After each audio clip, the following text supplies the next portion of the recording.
정치권의 핵심 키워드로 대선 전국 짚어보는 시간입니다. 추은호 해설위원과 정리해보겠습니다. 안녕하십니까? 안녕하세요. 네, 대선 전국 첫 번째 키워드 내용 확인해 보겠습니다.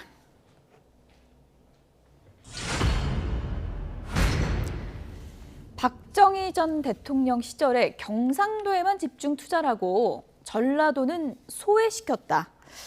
어제 이재명 후보가 광주로 급히 달려갔는데요. 유세 도중에 이른바 호남 소외론을 상당히 강조했더라고요. 그렇습니다. 아무래도 지금 호남 정서가 예전 같지 않다라고 하는 그런 위기감이 상당히 있었던 것 같아요. 이제 광주 아파트 붕괴 사고 그리고 요즘 오미크론 확산이 호남에서 특히 이렇게 창궐 하지 않습니까? 오미크론이 창궐하고 하다 보면은 그 지역 경제가 아무래도 위축되기 마련이죠. 그렇군요. 그런 여파로 인해서 여론조사를 보면은 이재명 후보의 호남 지지율이 한 50% 많으면 60%밖에 안 됩니다. 그게 굉장히 과거하고 다른 그런 약한 양상이기 때문에 이재명 후보가 급히 가서 꺼낸 카드가 바로 이 호남 소외론입니다. 그렇지만은 누가 들어도 바람직하지 않은 접근 방법이죠. 아무리 고정표, 지지표를 결집시킨다 그래도 이렇게 어떻게 보면은 지역 감정을 조장하는 발언들은 좀 그런 식으로 정치할 때는 지나지 않았냐 생각이 들어요. 네. 제가 기억하기로는 이재명 후보가 작년 7월에 경기지사 시절에 대권 출마 선언하고 고향 안동을 방문한 적이 있습니다. 그때 꺼낸 것이 영남 역차별론입니다. 과거에는 영남이 이득을 받는지 모르지만은 이제 시대도 바뀌었고 영남이 역차별된다라고 하는 표현을 썼어요. 영남에 가서는 영남 역차별, 호남에 가서는 호남 소외론.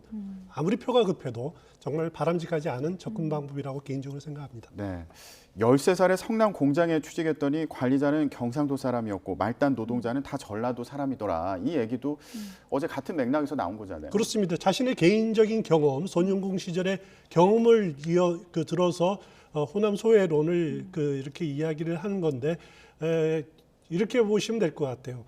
호남에서 왜 민주당을 텃밭이라고 하는데 이재명 후보는 호남 출신이 아니지 않습니까? 그리고 지난 경선 과정에서 호남을 대표하고 있는 이낙연 전 대표에 비해서도 호남에서는 또 경선 과정에서는 좀 지지 않았습니까? 그렇기 때문에 아직 호남과 이재명 후보가 일체화되지 않았다라고 하는 한계는 있습니다. 그것 때문에 이재명 후보가 겨냥한 것이 이낙연 전 대표를 어제 같이 유세를 한다든가 그리고 지역 공약을 내세운다라든가 지금 드디어 호남 소외론까지 내거든요 들었는데 만약에 이런 카드조차도 먹히지 않았을 때 다음 건의 카드가 뭐가 있을까요? 저는 잘 눈에 띄지 않거든요. 그래서 오히려 이런 위기일수록 전공법으로 접근하는 것이 낫지 자꾸 지역 감정을 자극한다든가 하는 그런 접근 방법은 바람직하지 않다. 생각합니다. 그만큼 이재명 후보는 지지층 결집이 필요한 시점이다라는 좀 절박한 호소로도 보일 수 있는데 호남 소외론 카드 꺼내든 거에 대해서 이준석 국민의힘 대표가 어제 SNS에 이렇게 이제 비판을 했더라고요. 내용 좀 보여주시면요. 이재명 후보 머릿속에는 국민을 아직까지 경상도, 전라도 이렇게 나눠보는 관점이 가득한 것 같다면서 불량한 정치인이라고 표현을 했습니다. 이런 지역 감정에 속아서 우리가 40년 허비했다 이렇게 이제 비판을 했는데 젊은 세대로서 우리는 다르게 접근할 거다 이렇게 좀 비판한 걸로 보이죠. 그렇습니다. 호남의 이재명 후보의 지지율이 이렇게 확 안 오르는 가장 큰 원인 중에 하나가 그 지역의 젊은 층들, 2030 세대들이 민주당 후보라고 무조건 지지하는 그런 분위기는 또 아니다라고 하는 측면들이 분명히 있거든요. 그래서 이준석 대표로서는 호남의 젊은 층들에 대해서 나름대로 이렇게 갈라치기를 하겠다라고 하는 접근 방법을 취하고 있는 것 같아요. 그리고 또 하나는 국민의힘이 유심히 보는 것은 뭐냐면은 지금 여론조사를 보면은 윤석열 후보가 어떤 여론조사를 보면은 호남에서 한 20% 넘게 나오는 데도 있습니다. 그저께 YTN 여론조사, 리얼미터하고 여론조사도 21%가 나왔거든요. 그것은 이재명 후보에 대한 불만도 있겠지만은 또 어떻게 보면은 호남 출신 중진 정치인들 박주선, 김동철 이런 전직 의원들이 많이 가담을 하지 않았습니까? 그랬죠. 그러면서 나름대로 분위기가 좀 바뀌었다라고 판단하고 있는 것 같아요. 그러면 이제 곧바로 대선 이후로 지방선거가 열릴 텐데 그러면은 시장 군수, 도지사까지 몰라도 도의원, 군의원, 시의원은 좀 되는 것 아니냐라고 하는 그런 분위기가 형성될 수 있다라는 거죠. 그건 뭐냐면은 지역 정치인들에게, 지역에서 일하는 호남 정치인에게 나름대로 동기부여가 될 수 있다라는 거죠. 예. 만약에 윤석열 후보가 대선에서 한 15%, 20% 얻으면은 그것이 꿈만은 아니다라고 하는 그런 동기부여가 생기기 때문에 국민의힘으로서는 좀 호남의 분위기가 바뀌어졌으면, 이 기회에 좀 바뀌어졌으면 하는 그런 그 기대를 가지고 있는 겁니다. 네. 이재명 후보 측에서도 이런 분위기를 좀 주의 깊게 보고 있지 않을까 이런 생각이 그렇습니다. 드는데 아까 말씀하신 것처럼 이낙연 전 대표하고 이제 손잡고 가지 않았습니까? 그렇습니다. 원팀 행보를 보여줬는데 이게 효과는 좀 있을까요? 저는 상당히 효과가 있을 거라고 예. 생각이 됩니다. 이번 주에 벌써 2번 같이 유세를 했습니다. 예. 경기 이 성남에서 같이 한번 유세를 했고요. 또 광주에서 유세를 했는데 경기 성남 지역은 물론 이재명 후보의 정치적 고향이라는 그 측면도 있지만은 경기도 내 호남 출신 유권자들이 상당히 많은 지역입니다. 그런 점이 그런 있군요. 것도 이낙연 전 대표가 등장한 배경이고요. 광주에 나온 것도 상당히 지금 이재명 후보의 손을 들어주고 같이 하는 그 거리감을 좁히는데 상당히 효과를 발휘할 수 있는 가능성이 크다는 생각은 듭니다. 원팀의 시너지, 이게 또 어떻게 지지율에 나타나는지 이 부분도 상당히 관심인 것 같고요. 국민의힘은 이번에 호남에서 우리가 20%만 얻을 수 있었으면 하는 목표를 정했는데 윤석열 후보 어제 저희가 손편지 보낸다고 소개를 해드렸는데 그렇습니다. 도착을 한 것 같더라고요. 그렇습니다. 그 손편지가 우리 공직선거법상 예비 후보가 보낼 수 있는 손편지가 그 선거구 안에 예. 지금 대통령 선거는 단일 선거구 아닙니까? 전국. 예. 10% 이내에 세대별로 다 보낼 수가 있습니다. 지금 세대가 한 2,000세대 되니까 그 중에 10%면은 한 200만 가구에 예. 이렇게 보내는 손편지를 보내는데 손편지를 여기에다 원래는 이제 그 폰트만 그 손글씨체로 하려고 그러다가 그러면 좀 진정성이 떨어지는 것 아니냐? 그래서 진정성을 가지고 접근하자는 취지에서 직접 육필로 쓴 것을 인쇄해서 이렇게 접근했다 그러는데 여기에는 5.18 문제라든가 광주 민주화 운동도 언급하고 나름대로 진정성은 담았다는 생각이 들어요. 예. 어느 정도 효과를 미칠지 저는 효과는 상당히 미치리라고 생각이 됩니다. 지금까지 보수 정당이 호남에서 득표율 선거에서 가장 많이 얻은 것이 2012년 박근혜 후보가 10.5%였습니다. 이거를 20%면 2배가 된다는데 그렇죠. 현실적으로 그렇게는 그건 대단한 목표겠지만은 어려운 측면이 좀 있겠지만은 10%만 넘어도 10%를 넘겠다라는 것이 목표입니다. 예. 그러니까 10%라면은 호남 유권자가 430만입니다. 그 중에 80%가 투표를 한다고 생각을 하면은 한 그 투표자가 한 340만 이 정도 되지 않습니까? 이재명 후보는 90%를 받겠다, 300%를 받겠다라는 거죠. 근데 그 만약에 국민의힘 윤석열 후보가 20%를 갖겠다라고 하면 60%를 받는 60만 표 정도 얻는 예. 거거든요. 굉장히 큰 거죠. 지금 손편지를 통해서 진정성을 보여주겠다 이런 전략으로 보이는데 일단 윤석열 후보가 또 호남 지역을 방문을 하겠죠. 그렇습니다. 그때 어떤 일정을 통해서 어떤 모습을 보여줄 것 같으세요? 그건 좀 두고 봐야 될 것 같고요. 지난번에 5.18 그 묘역은 제대로 참배를 못하지 않았습니까? 그렇죠. 그렇지만 또 다시 참배할 기회가 만약에 사전 조율이 된다면은 예. 그것도 한번 해볼 만한 그 모양새가 될 것 예. 같고요. 그리고 이제는 지역 공약에 대한 이야기를 아마 집중하게 될 겁니다. 현장에서 가장 목말라하고 있는 것이 일자리 창출 그리고 현재 지역 경제를 어떻게 발전시킬까 하는 부분들이기 때문에 거기에 대해서 막연한 이야기가 아니라 아주 구체적인 공약을 가지고 예. 접근하는 것이 바람직하지 않느냐는 생각이 듭니다. 네. 자, 이렇게 설 연휴 앞두고요. 양측 공방이 치열한 그런 상황인데 이런 얘기까지 나왔습니다. 다음 키워드 보여주시죠. 건진법사의 건자와 건의의 건자가 일치한다는 보도를 봤습니다. 그런데 이름을 명신해서 건의로 바꾸는 과정이 궁금하잖아요. 그러니까 저는 그게 건진법사가 신딸이나 뭐 신하들이 여럿 있고 그 중에 한 명이 김건희 씨가 아닌가 하는 의혹입니다. 네, 최민희 전 민주당 의원이 라디오 방송에 나와서 이렇게 얘기한 겁니다. 건진법사의 건자와 건의의 건자가 일치한다. 그리고 김건희 씨가 건진법사 신딸 중에 한 명이라는 의혹이 있다 이런 취지의 발언을 한 그렇습니다. 거거든요. 예.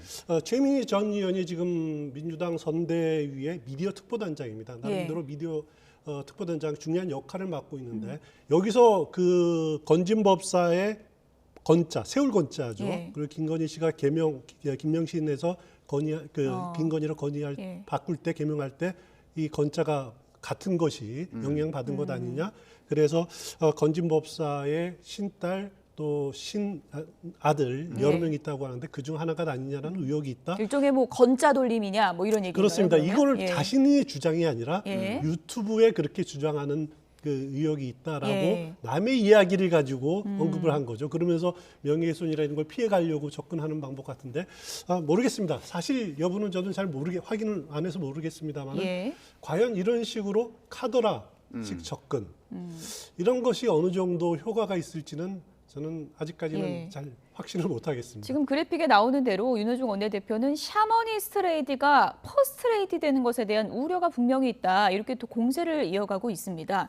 무속 논란과 관련해서는 윤호중 원내대표가 이게 무슨 네거티브냐, 이거 검증이다. 이렇게 이제 주장을 하고 있는데 어떻게 보십니까? 윤호중 원내대표도 역시 자기의 이야기가 아닙니다.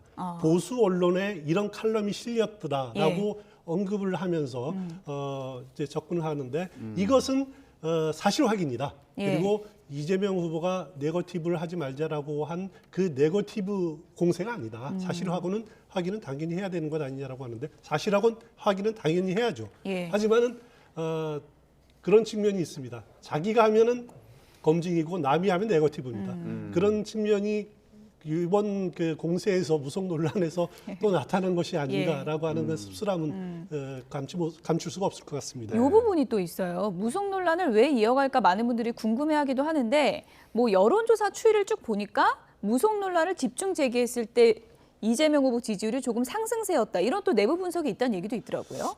아무래도 그 무속 논란을 꺼내서 김건희 씨를 뭐 라스푸틴이라든가 아니면 고려 때 신돈이라든가 또 최순실 이렇게 연계시키려고 하는 전략 이런 것들이 이런 연상시키면은 보수적인 기독교층 그리고 중도층 중에서 나름대로 이제 합리적인 중도층에 대해서 아주 회의감을 많이 가질 수가 있는 거죠. 예. 그래서 그 윤석열, 김건희 부부에 대해서 좀 이래서 되겠느냐라고 하는 그런 의구심을 가질 수는 있을 겁니다. 예. 그것이 나타나는 그 여론조사라든가 나타날 가능성도 있는데 그렇지만은 사실을 가지고 접근하는 것이 아니거든요. 예. 카더라라는 이야기 아니면은 시중에 이런 의혹이 있다라고 하는 접근 방법을 가지고는 여론을 확 바꾸기에는 한계가 있다라는 거죠. 그래서 이상민 의원, 미스터 쓴소리가 내부에서도 과유불급이 있다. 검증이 윤석열 후보 본인한테 그 집중을 해야지 주변에 너무 집중하는 것은 오히려 역효과가 있을 수 있다라고 지적을 하는데 그 부분을 민주당 내에서도 한번 새겨들을 필요가 있다는 생각이 됩니다. 네, 결국에 무속 논란이 김건희 씨한테 이게 의혹이 집중되다 보니까 윤석열 후보 검증은 뒷전으로 미뤄진 거냐 이런 그렇습니다. 비판이 내부에서 나오고 있는 상황이군요. 자, 이런 상황에서요. 그 공약을 갖고 또 경쟁도 계속 예. 벌어지고 있습니다. 어제 두 후보가 단문 공약으로 차이를 드러냈는데 어떤 내용인지 좀 보겠습니다. 그래픽 좀 보여주시죠. 예. 자, 먼저 이 공약을 보여준 거는 윤석열 후보였습니다.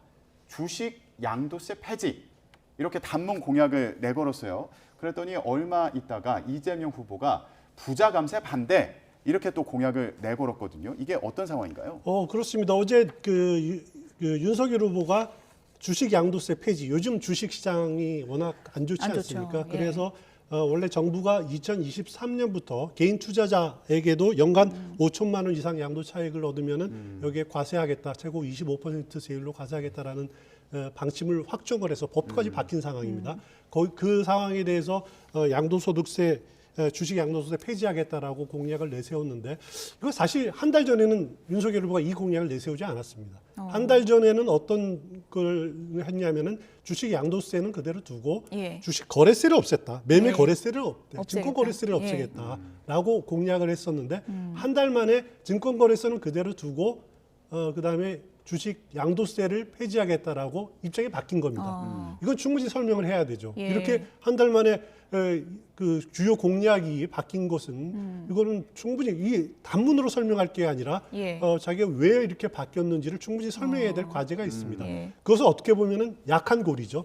거기에 대해서 이재명 후보가 이거를 이제 부자 감세 반대한다. 그러니까 뭐 개인 5천만 원 이상 양도차익 5천만 원뿐만 아니라 그 뭐 대주주에 대한 주식 양도세도 폐지하겠다라고 하는 이야기까지 나오니까 그건 부자 감세다. 이래서는 안 된다라고 하고 지적을 한 건데 이런 논쟁들은 정말 필요한 논쟁이고 또 그 무속 논쟁보다는 오히려 더 우리 그 우리 그 사회를 위해서 바람직한 논쟁이 아닌가라는 생각이 됩니다. 원희룡 본부장 같은 경우에는 이제 이렇게 설명을 했습니다. 자산 형성의 마지막 희망이 주식시장 쪽으로 이제 많이 몰리는데 요즘에 이제 미국 증시 쪽으로 많이 빠져나가고 우리 주식 투자자들이 상당히 이제 분노하는 경우가 많기 때문에 이런 조치가 좀 필요하다 이런 배경 설명을 하기도 했어요. 그렇습니다. 그렇게 생각할 수 있는데 뭐냐면은 한 달 만에 이렇게 그 큰 줄기가 바뀐 것에 대한 충분한 설명이 있어야 된다는 거죠. 그리고 어차피 입법 사항인데 국민의힘의 소수 정당으로서 또 정부와의 반대 또 여당의 반대를 어떻게 뚫을지 이런 비전 어떤 나름대로 계획은 있는지 이런 부분들도 상당히 궁금한 대목이 아닐 수가 없습니다. 지금 양도세를 폐지하겠다 이렇게 공약을 내세웠더니 소액 투자하는 이제 청년층이라든가 소액 투자자들 같은 경우는 오히려 거래세 없애는 게 더 좋은 거 아니냐 이런 얘기도 있더라고요. 이것도 또 봐야 될 것 같아요. 그렇습니다. 그래서 지금 증권거래소 거래세도 주식거래소도 0.25%에서 이제 점점 낮아지지 않습니까? 0.15%까지로 낮아지기 때문에 사실 비중은 낮아지고 있는 상황이기 때문에 재정 당국에서는 이 문제에 대해서 세수의 문제도 있고 또 내년부터 실시하겠다라고 하는 주식 양도소득세를 하겠다라고 하는 약속한 부분들이기 때문에 이렇게 정부 정책이 바뀌는 것에 대해서는 민감할 수밖에 없는 거죠. 또 개인 투자자들은 세금이 적으면 좋겠죠, 기본적으로. 그렇지만은 국가의 세수 능력까지도 감안해서 정치권에서는 공약을 내세울 때 면밀하게 세워야 되지 않느냐 그런 생각이 듭니다. 이 부분이야말로 나중에 대선 후보 TV 토론회에서 두 후보가 좀 명확한 입장을 밝힐 필요가 있다 이런 생각이 드네요. 대선 연구 키워드 살펴보고 있는데요. 어제 카메라가 쏠린 곳이 있습니다. 이 두 사람이 어제 법정에서 만났습니다. 다음 키워드 보시죠. 합리적인 근거에 의해서 발언을 했던 것이다. 이 주장 계속 하실 거예요? 아니요, 오늘은 증인신문 일이라 네. 제가 할 일은 없습니다. 한동훈 부원장 측에서는 다른 사람 계좌 압색 중에 정부 열람하게 된 거다 이렇게 주장하시는데 그건 좀 모르겠습니다. 예. 저는 유시민 씨나 노무현 재단에 대해서 계좌 추적을 한 사실이 전혀 없습니다. 유시민 씨나 지금 이 권력자들은 초헌법적인 특권 계급이나 행동했습니다. 그러기 위해서 권력이 물라면 물고 덮으라면 덮는 사냥개 같은 검찰을 만드는 것을 검찰 개혁이라고 사기치고 거짓말했습니다. 제가 지금 이렇게 공개적으로 싸워서 이기지 않으면 유시민 씨나 그런 유사품들이 거짓 선동으로 약한 사람들을 더 잔인하게 괴롭힐 겁니다. 힘없는 국민들은 악소리 못하고 당할 수밖에 없을 겁니다.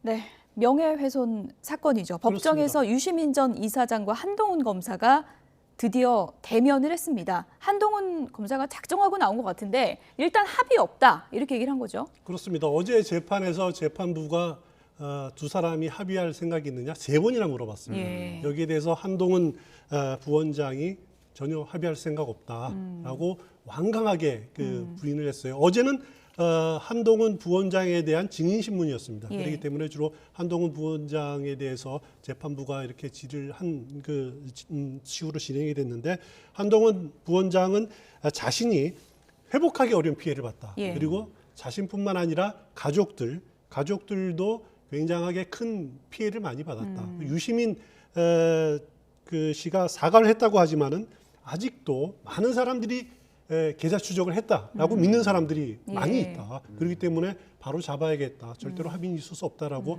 완강하게 표현을 했습니다. 네, 유시민 전 이사장의 주장으로 인해서 4번 좌천되는 피해를 입었다 이렇게 얘기를 했는데 유 전 이사장이 구체적으로 어떤 주장을 했던 겁니까? 유시민 씨가 노무현 재단 이사장 시절이었죠. 2019년에 유튜브 채널 알릴레오하고 또 라디오 출연해가지고 대검 반부패 강력부 이때는 이제 한동훈 그 부원장이 그 강력부장이었던 시절입니다.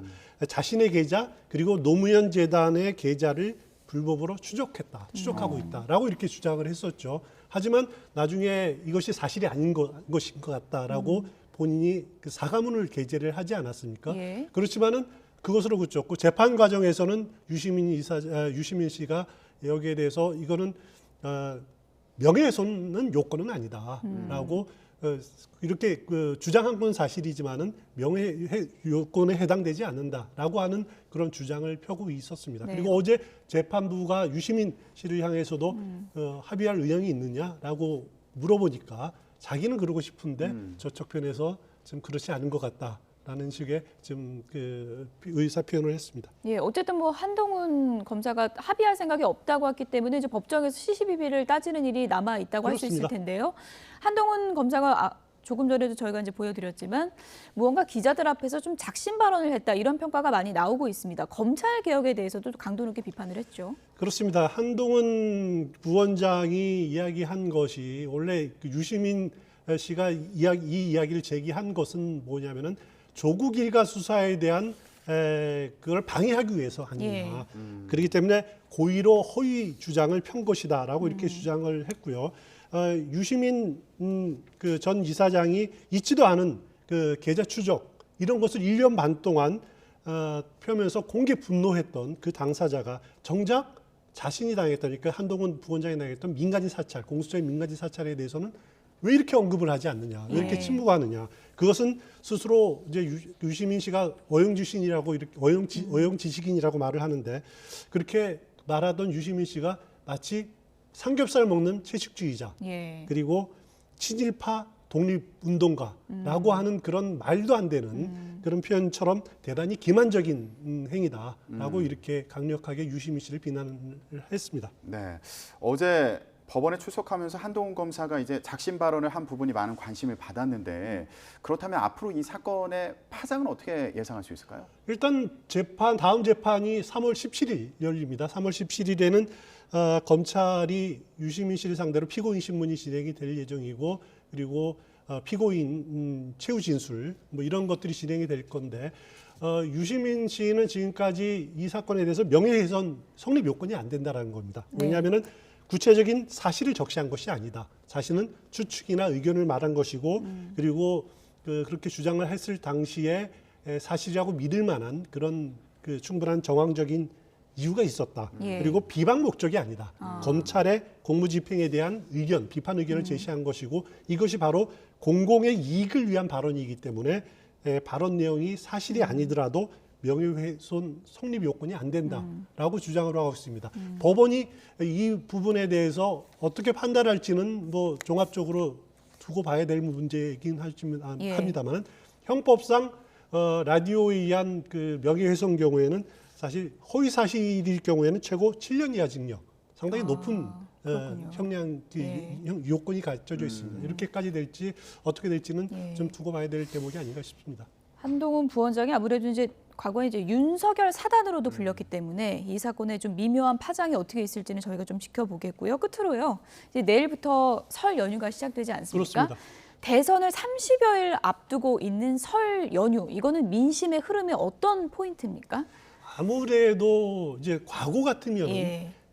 그 설날을 통해서 설날 민심이 형성이 된다라고 하는 그래서 그것이 대선이나 다음 선거에 큰 영향을 미칠 수밖에 없다라고 생각을 많이 해왔습니다. 그런데 이번은 방역 문제도 있고 또 뭐 인터넷도 발달돼 있고 이러기 때문에 설날 민심이 그렇게 뚜렷하게 형성 안 될 거다. 예. 이젠 시대가 바뀌었다라고 예. 하는 그런 의견도 많습니다만은 그래도 명절은 명절입니다. 예. 설 전과 설 이후에 지금까지 지금 나타난 설 연휴를 통해서 형성된 여론조사, 그 이후에 나타난 여론조사가 자칫하면은 대세로 굳어질 수 있습니다. 시기적으로도 그렇고요. 예. 그리고 반전의 요건들이 뭐가 있을지는 잘 모르겠습니다만은 그렇기 때문에 이번 설 명절 연휴에 거의 양쪽 진영에서 또 아니면 다른 진영도 마찬가지로 예. 사활을 건 예. 득표들을 펼칠 수밖에 없을 겁니다. 네, 명절 민심은 또 누가 웃게 될지 이 부분을 저희가 또 그 다음에 또 분석을 해보도록 하겠습니다. 추은호 해설위원이었습니다. 고맙습니다.